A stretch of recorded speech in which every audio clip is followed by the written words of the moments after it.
Hey friends, welcome back to another video. My name is Emma Lefebvre. Today I'm going to show you how to paint some winter foliage and then turn it into this watercolor wreath. So let's jump right in and start.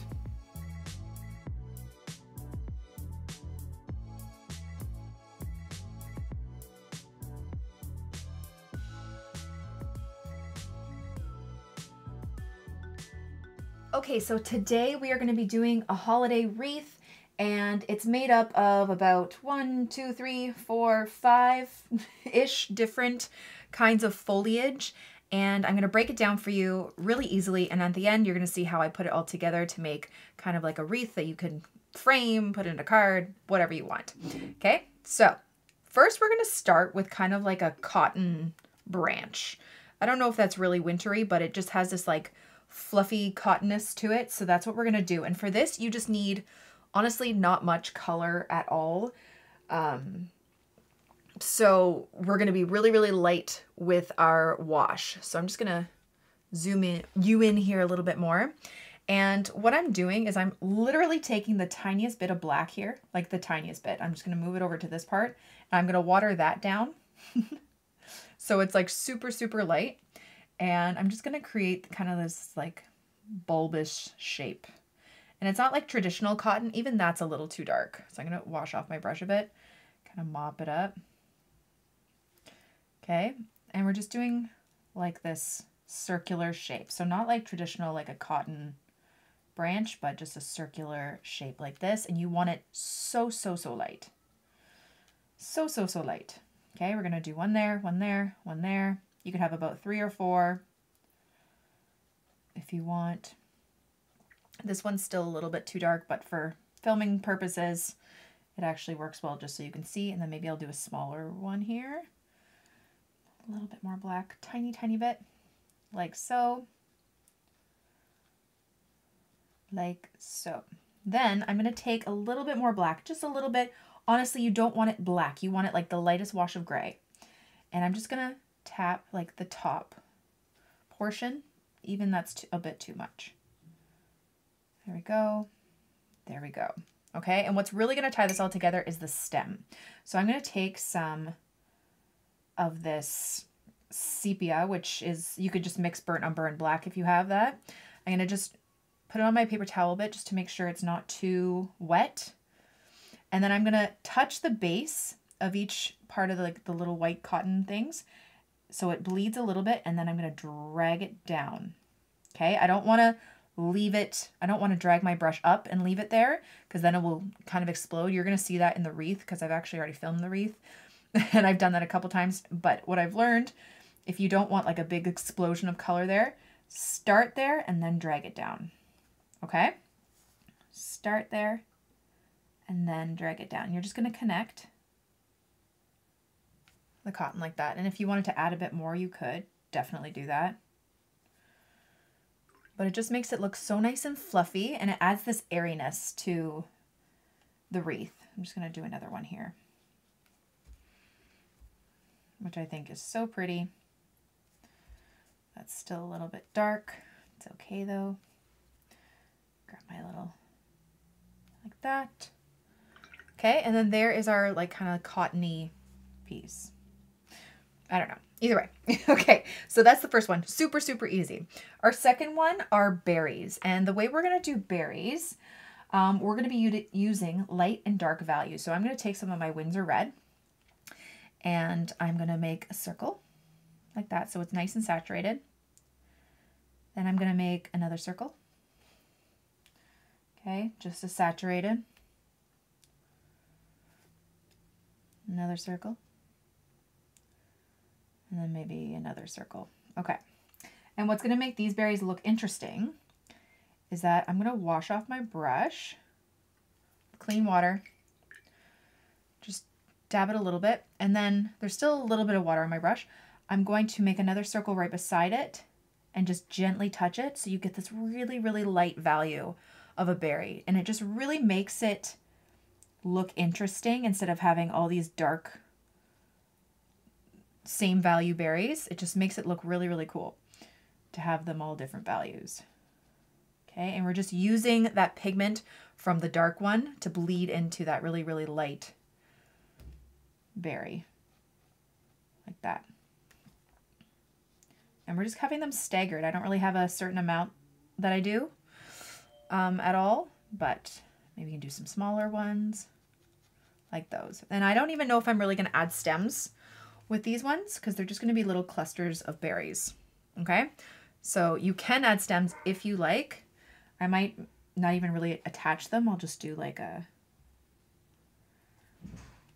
kind of like a stem coming through. Oops, I did not want that to touch. That's okay. Like so. Just have like, so it's a bit more loose. I'm going to wash that off. I really don't want the brown in this berry. Like so. And like that. Okay? So there's our berries. Super easy, but it's really interesting to look at. Okay, and then our next foliage piece is going to be these like turquoise leaves. And so for this color, I just mixed some sap green and some turquoise. Okay, and I got this beautiful like turquoise color. And again, we're going to play around with values.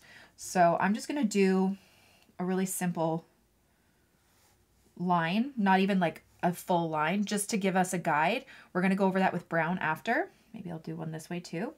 And we're just going to do simple leaves. So this one's a bit more saturated.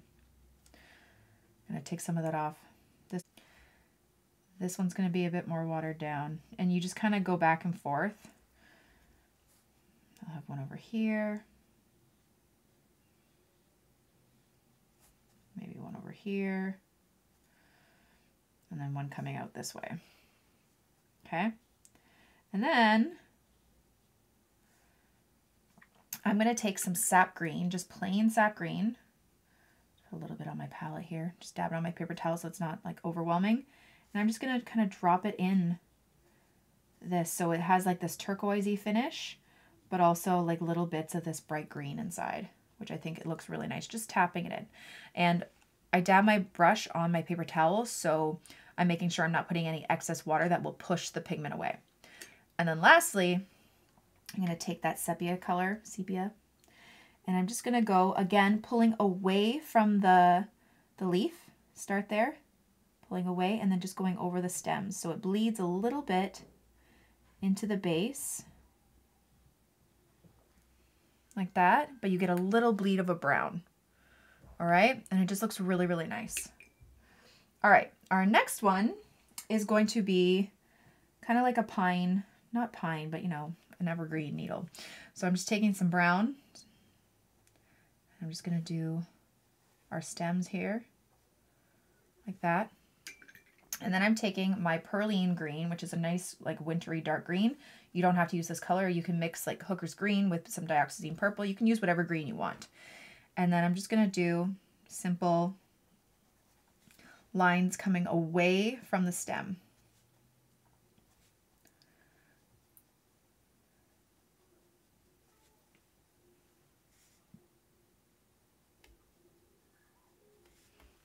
Okay.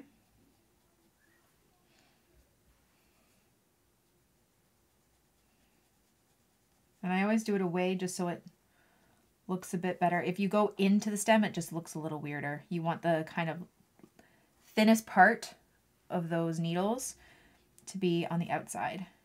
And flicking it away from the stem does that. And we're really just covering the whole stem.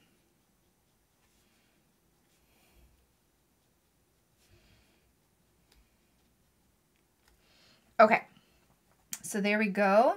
And then our last piece is just like, honestly, kind of like sticks. So I'm just taking my brown and I'm just going to do some stems coming down, just kind of random, like this, like that, really light lines. And then I'm going to take my metallics. So I have this KMS watercolor metallics sample card. It's really cute. And I'm just going to use this bronze color. You can use any metallic that you might have. And if you don't, you could use, I don't know, brown, yellow, whatever you want. And I'm just going to create little dots of like some sort of berry form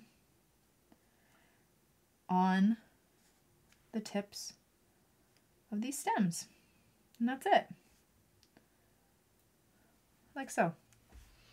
And honestly, that is all. That is all we're going to do for this wreath. But once we put it together, it's really going to come together.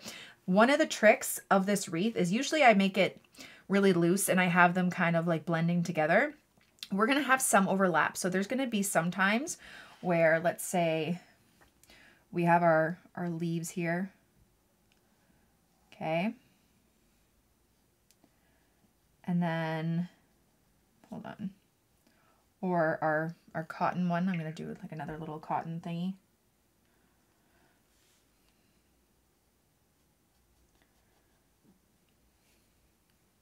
Hold on. Grab my brown. Dab on my paper towel so it's not too saturated. Okay. I'm going to let that dry really quickly before I come back and show you what I'm talking about. Wait, let me do my stem on here first. Okay. Let this dry for a second. Okay, so now they're dry and we're going to be overlapping. So we're going to be doing like the cotton first for the wreath and then the berries next. So some of the berries are actually going to go behind. Okay. So here's one berry and I'm going to do a half of another. So it's like, looks like it's behind. We're overlapping some of them. Okay. And it just kind of adds a bit more detail to it when you have them look like they're overlapping instead of all blending together. If that makes sense.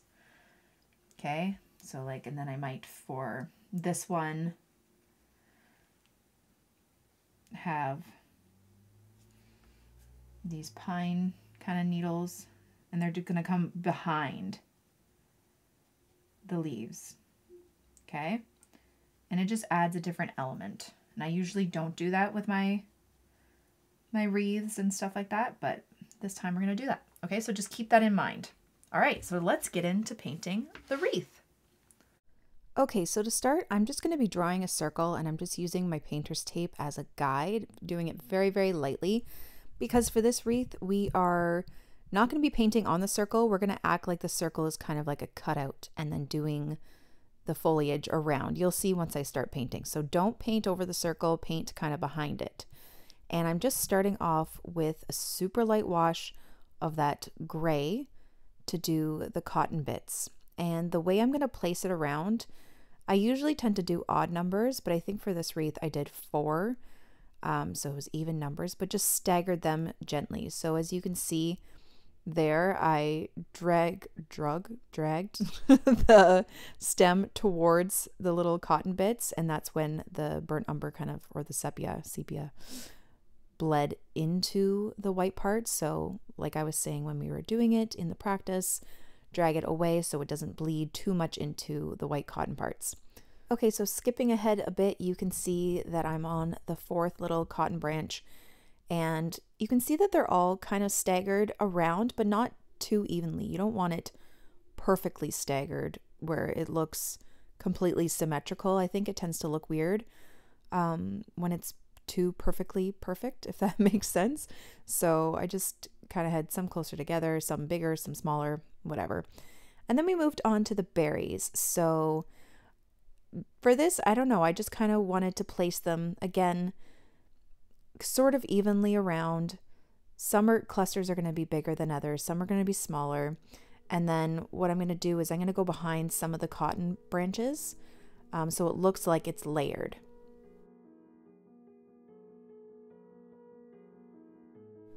Next, we're moving on to the turquoise leaves, and you can see I'm also layering this, so I'm going behind the cotton branch. And you also have to make sure that the cotton or whatever you're layering behind is dry, because if it's still wet, if that little white cotton fluff was still wet, the green would bleed into it. So you want to make this a little bit more detailed and sharper. And again, play with those values. So have the darker leaf and then the more washed out leaf, and then you go back in with the sap green. It just looks really, really nice. And so I'm just going to kind of evenly spread them around, layering around the wreath, and keep going.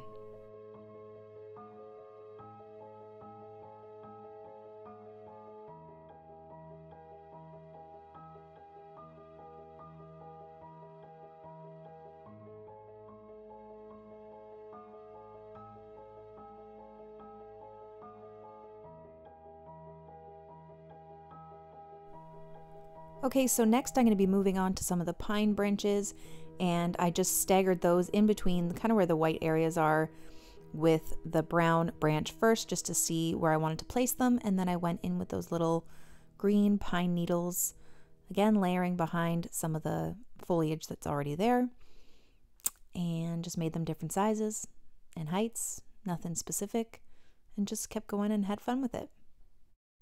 Also, always feel free to turn your paper around, especially when doing a wreath. If it's easier to kind of manage, just turn your paper. It's not cheating. And yeah, that's a little tip for that. And then last, we are moving on to those brown branches with the little flecks of like metallic gold at the end. And I'm just placing them wherever I feel needs it. You know, behind, so it's definitely going to be behind a bunch of the foliage. So wherever you think it will work, just evenly kind of spacing it around, and some like more little white areas that need a little bit more fullness to it. And that's about it. So here is our finished wreath, and I actually love how it turned out. It's just so light and airy and festive. And I haven't loved everything that I've done recently, but this is something I actually really enjoyed to do, and I love the way it turned out. Thank you guys so much for watching my video. I really hope you liked it, and I hope you learned something. Don't forget to subscribe to this channel and follow me on Instagram for even more. Have a great day, guys. Bye!